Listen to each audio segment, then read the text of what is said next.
Let's be real. Life these days, it feels like an endless scroll, right?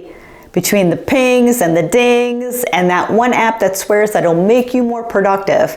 Focusing on anything for more than just a few minutes, it feels like a superpower, doesn't it? Enter in deep work. So this is a concept popularized by Cal Newport in his book, Deep Work, Rules for Focused Success in a Distracted World. So if you've never heard of it, let me summarize. Deep work is the ability to focus intensely on cognitively demanding tasks. So free from distraction, and spoiler alert here, it's a total game changer. You have to try it. Now, if you're wondering, sure, but can I really make time for this? The answer is a resounding yes. Let me share the system I've used to transform my own productivity and yes, my sanity, complete with some fun statistics, actionable steps, and a dose of optimism. So stay optimistic. This really does work if you give it a chance. So why does deep work matter? Hint, it's backed by science. So first and foremost, let's talk numbers.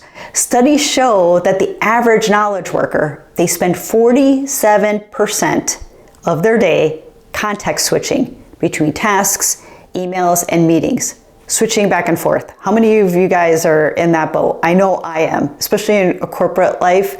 I'm actually context switching on the minute because we have chat coming up while we're in meetings and we have email hitting us, and it's like too many moving parts all at one time, at least for me. So that's nearly 4 hours of the day of mental ping pong. I think I have 8 hours of the day of mental ping pong some days. And get this, according to Gloria Mark of UC Irvine, it takes an average of 23 minutes and 15 seconds to get back on track after distraction. That's a lot of time lost, isn't it? Especially when you think about every distraction taking 23 minutes, you could lose your whole day like that, right? But here's the kicker. When you dedicate time to focused and undistracted work, not only do you finish faster, but your work quality skyrockets. I know mine did. Cal Newport calls this the productivity multiplier, and it's one of the reasons high performers swear by deep work. So you hear a lot about this, right? I've completely changed the game for myself with deep work completely. And it has been a game changer. I'm actually getting a lot more done than I ever did. Getting rid of distractions and getting rid of multitasking was a first step for me. But there were 5 steps that I've developed and I use on a daily basis.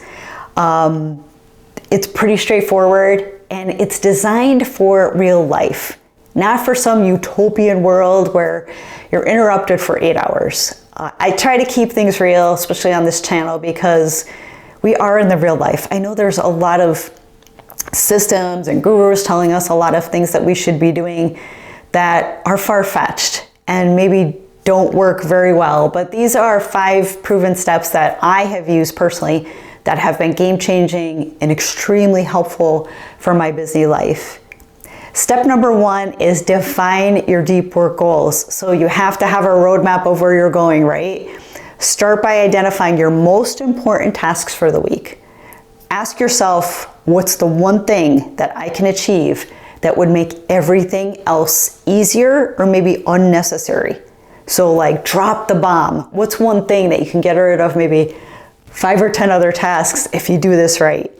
So for example, for me, it's often maybe creating content for courses or mapping out strategies at certain periods of time. I know that I have to set aside time to do that, and those are some key areas for me. Or if I'm working on a project or creating requirements for software that we're building, that's my most important task for the week. Step number 2 is time blocking your day. So I know I talk a lot about time blocking in many of my videos, but it is a game changer. So you have to try it. You just have to try it. It might look different than how I time block. It might be a different time frame, but do what works for you, but try it. Schedule deep work sessions on your calendar. Put them right there. Block them out. Put them maybe in a different color so they stand out to you. I recommend starting with 90-minute blocks. It's enough to dive in without burning out. And I feel like I need at least 20 minutes to kind of get into flow, to get a lot of the distractions, a lot of the things off my mind, and to really focus. So you may be different. You might be able to focus a lot easier, and you could bring it down to 30 minutes or 60 minutes, but I really found success with 90 minutes. Morning sessions work best for most people. Even if you're not a morning person, it's just whenever you wake up, utilize that time for these hard to do tasks to get them off your plate, right? We don't want to be thinking about them all day. So if we can get these tasks done, finished, then we can enjoy the rest of our days. It's just your willpower seems to be the most strongest for most people that I talk to. But I do meet some that are night owls, and that's when the action happens. So you do you, but morning seems to work for me and for many people that I've talked to. And a fun fact here is a study from the University of Minnesota. They found that people who scheduled their tasks, you heard that right, scheduled their tasks, they completed 30% more than those who winged it. I am living proof of that. I used to wing everything, and I don't want to say nothing done, very little done.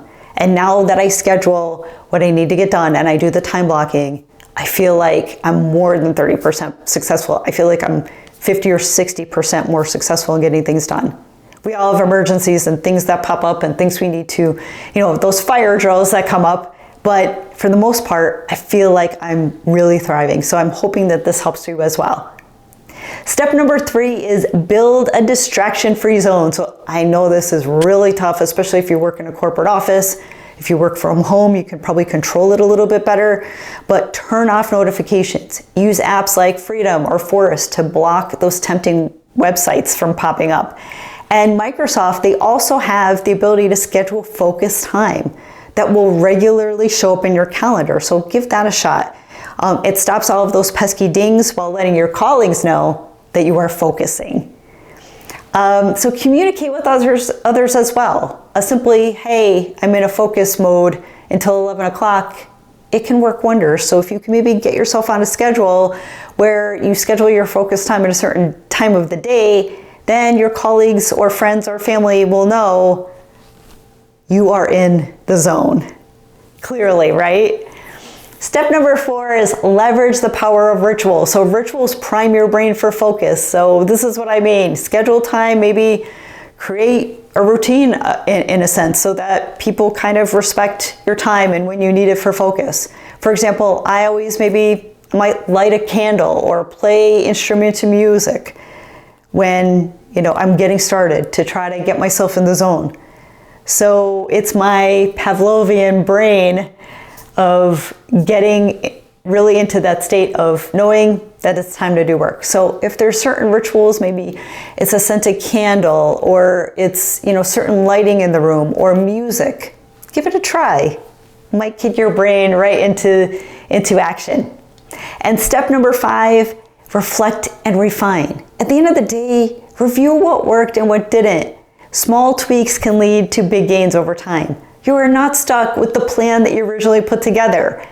Make small tweaks and help the design the system that basically fits you best.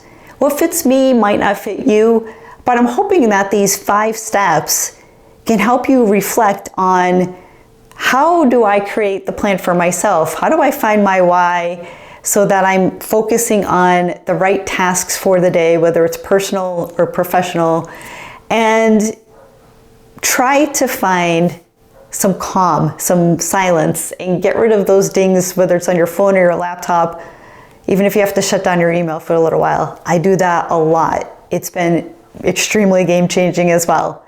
So you may be asking, what are the real results? So here's what deep work did for me personally and what it can do for you.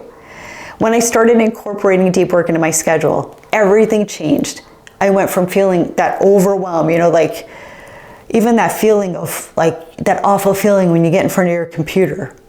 And I just felt so overwhelmed to finishing tasks, and I was actually finishing them ahead of schedule. So my content creation process, which used to take days, is now streamlined. And the best part, I'm more present with my family, with my friends, and the people that I love and want to be around, because I'm not carrying around all of this lingering mental to-do list. You know how you just have so many things in your brain all the time, you're thinking, I gotta do this, I gotta do that, I gotta do this. It makes you crazy. So sometimes the time that you do have with your family and friends is you're still in that zone. So get out of the zone, block your time, make your to-do list or your priorities for the week or the priorities for the day, and get out of that. But don't just take my word for it. Studies show that people who engage in regular, deep work, they report higher job satisfaction, better creativity, and less stress. So it's not just about doing more. There's only so much we can do in a day, but it's about doing things better and without carrying all of that baggage. So now it's your turn. Take the first step today, not tomorrow, but today. Here's my challenge to you. Carve out just 30 minutes for deep work tomorrow. Carve it out. Put it right on your calendar, right in your schedule. Put your phone on airplane mode. Set a timer and see what happens. You might be surprised by how much you accomplish in such a short time. I guarantee you are going to love it. And if people are trying to get in touch with you in that 30 minutes, they'll start to appreciate you more because they will see that you're not so readily available all of the time. So remember, the goal isn't perfection here. It's progress. With a little focus and a lot of intention, you can change your life one deep work session at a time. So what's your biggest barrier to deep work? Let me know in the comments. I'd love to help you break through it. So if you found this content valuable, please consider sharing it, please consider subscribing, and we'll see you on the next video.